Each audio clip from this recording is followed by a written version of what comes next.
Assalamualaikum warahmatullahi wabarakatuh. Salam sejahtera bagi kita semua. Kesempatan ini kami akan mempresentasikan hasil diskusi kami mengenai tokoh panutan ASN di Jawa Barat yang inspiratif. Setelah melalui pertimbangan dan diskusi yang mendalam, akhirnya kami memutuskan untuk mengangkat sosok Bapak Deddy Mulyadi sebagai tokoh utama dalam presentasi kami ini.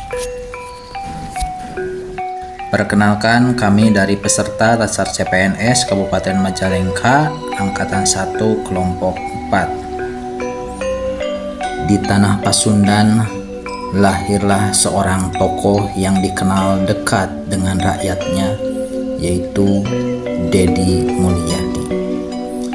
Deddy Mulyadi lahir dari keluarga petani sederhana di Subang, Jawa Barat 11 April 1971. Ia memulai karir politiknya dari aktivis kampus dan menjabat sebagai Bupati Purwakarta selama 2 periode.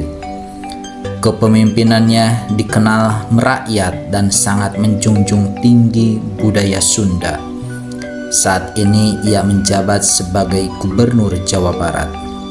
Deddy Mulyadi dihormati karena pendekatan humanis dan keberaniannya dalam membuat kebijakan yang langsung berpihak pada rakyat kecil.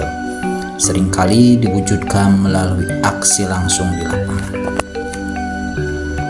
Penerapan nilai berakhlak berorientasi pelayanan oleh Kang Deddy Mulyadi. Deddy Mulyadi dikenal karena turun langsung ke lapangan tanpa protokoler ketat. Video-video kegiatannya sering menunjukkan beliau membantu warga yang kesusahan, mulai dari membenarkan atap rumah warga miskin, membayar kontrakan, hingga membantu biaya sekolah atau pengobatan warga. Nilai ini diwujudkan dengan menempatkan kepentingan publik di atas segalanya. Pelayanannya tidak hanya bersifat administratif di kantor, melainkan bentuk nyata kepedulian, empati, dan tanggung jawab. Beliau sangat responsif terhadap aduan masyarakat, bahkan melalui media sosial menunjukkan komitmen untuk selalu hadir secara nyata sebagai pelayan rakyat. Untuk kondisi saat ini, masih banyak pejabat atau ASN yang bekerja dengan pola formalitas atau administratif dan kurang responsif terhadap kebutuhan langsung masyarakat. Kehadiran figur seperti Kang Deddy Mulyadi menjadi teladan, tapi belum masif di semua daerah. Untuk penerapan di masa depan, ASN dan pejabat publik diharapkan menerapkan pelayanan proaktif, memanfaatkan teknologi, baik aplikasi pengaduan real-time ataupun pelayanan online, serta tetap menjaga sentuhan humanis langsung ke masyarakat agar pelayanan lebih merata dan cepat. Nilai berakhlak selanjutnya yaitu akuntabel. Pak Deddy Mulyadi menerapkan nilai-nilai berakhlak dalam kehidupan sehari-harinya. Beberapa penerapan nilai berakhlak beliau yaitu 1.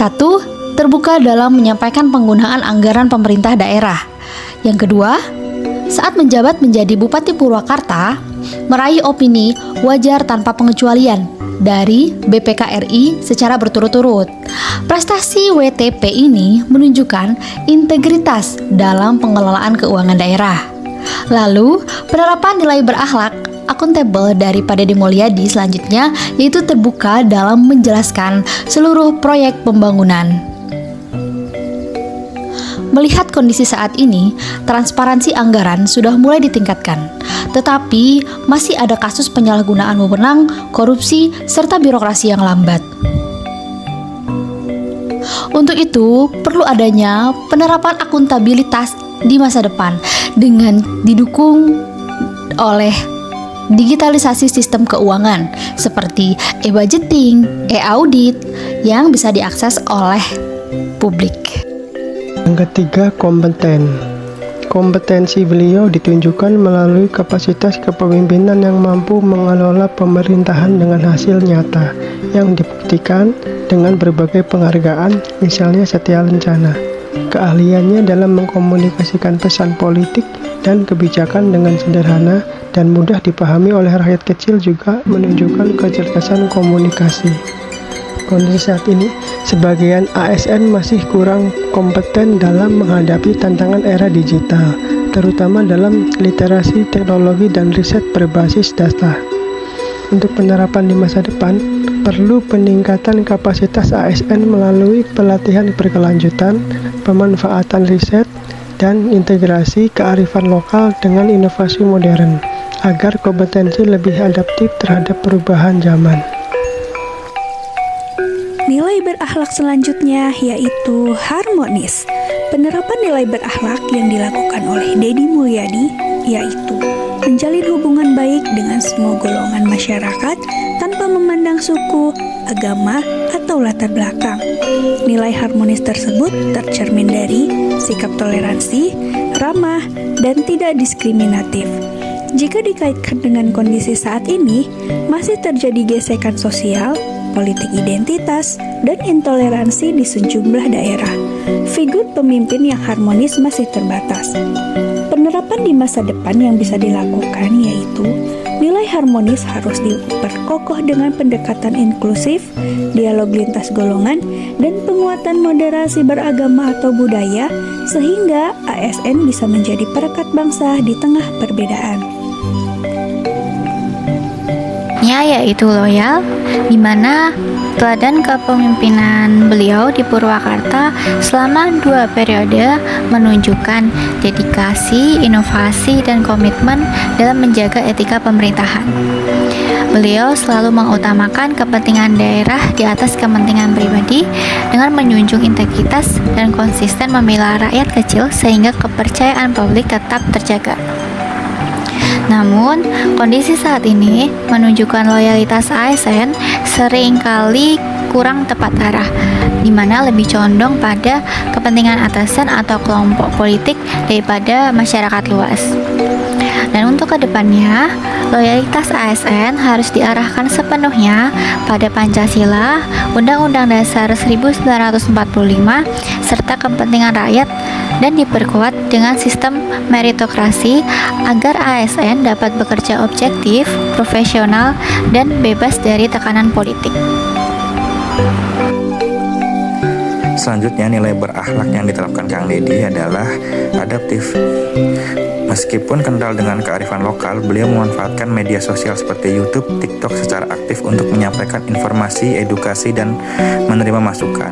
Beliau juga meluncurkan sistem layanan berbasis teknologi saat menjabat seperti sistem layanan kesehatan yang disebut Semar dan Drupadi. Adaptif terlihat dari kemampuan berinovasi dan memanfaatkan teknologi untuk mendekatkan diri pada masyarakat dan meningkatkan efisiensi layanan.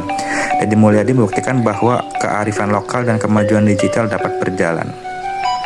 Untuk penerapan kondisi saat ini, pemanfaatan teknologi dalam birokrasi sudah berkembang, tapi belum merata. Banyak layanan digital masih belum user-friendly atau tidak sampai ke masyarakat desa. Untuk penerapan di masa depan, ASN perlu mengintegrasikan teknologi dengan pelayanan publik yang ramah pengguna, memanfaatkan big data dan AI untuk prediksi kebutuhan masyarakat, serta tetap menjaga keseimbangan dengan nilai lokal agar tidak kehilangan identitas. Kolaboratif. Beliau secara rutin mengajak tokoh adat, tokoh agama, masyarakat, dan komunitas untuk terlibat dalam pembangunan daerah. Contohnya, sinergi dengan berbagai pihak termasuk 11 rumah sakit besar untuk mewujudkan program jaminan kesehatan Purwakarta Istimewa. Nilai kolaboratif diwujudkan dengan membangun kerjasama yang sinergis lintas sektor. Beliau percaya bahwa pembangunan dan penyelesaian masalah sosial harus dilakukan secara gotong royong dengan melibatkan seluruh elemen masyarakat dan pihak swasta, tidak hanya mengandalkan sumber daya pemerintah daerah.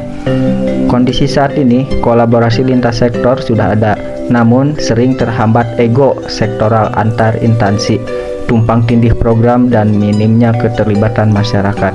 Penerapannya di masa depan menuntut ASN lebih kolaboratif dengan pemerintah, swasta, komunitas, akademisi, dan media agar pembangunan lebih efektif, inklusif, dan berkelanjutan.